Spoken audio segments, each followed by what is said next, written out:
বাজারে দেখলাম জাম চলে এসেছে, আর জাম দিয়ে যদি জামের ভর্তা না করি তাহলে হয় নাকি। আজকে এই জামের ভর্তাটা একদম বরিশালের স্টাইলে করব, আর এই জামের ভর্তার টেস্ট যদি গবেষণা করে বলি, খেতে একদম ফাটাফাটি। জামগুলোকে ভালো করে পানি দিয়ে ধুয়ে এখন একটা বাটির মধ্যে নিয়ে নিচ্ছি। এখন এর মধ্যে দিয়ে দিব কতগুলো পেঁয়াজ কুচি, দিব ধনিয়া পাতা কুচি, দেন এর মধ্যে অ্যাড করে দিব সামান্য লবণ, দিব মরিচের গুঁড়া, দিব চিলি ফ্লেক্স। ঝালটা মন মতো কম বেশি করে নিতে পারো। তারপরের মধ্যে দিয়ে দিব চিনি, তারপরের মধ্যে অ্যাড করে দিব কাসুন্দি। এখন এই সব কিছুকে আমার মা এখন ভালো করে হাত দিয়ে মেখে নিবে। আর এর মধ্যে যারা যারা আমাদের ফেসবুক পেজে ফলো দেওনি, তাড়াতাড়ি যে কারিমা রহমান ফেসবুক পেজে ফলো দিয়ে আসো, and do follow in our TikTok ID two.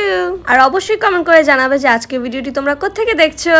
And তারা কথা বলতে বলতে বানানো হয়ে গেছে আমাদের জামের ভর্তা। গাইজ, ভর্তাটা কিন্তু খারাপ হয়নি, বেশ ভালোই হয়েছে। আর জাম কার কার পছন্দ প্লিজ কমেন্ট করে জানাবে। আমার কিন্তু বেশ ভালো লাগে খেতে, আমার ভাইয়েরও বেশ পছন্দ এটা।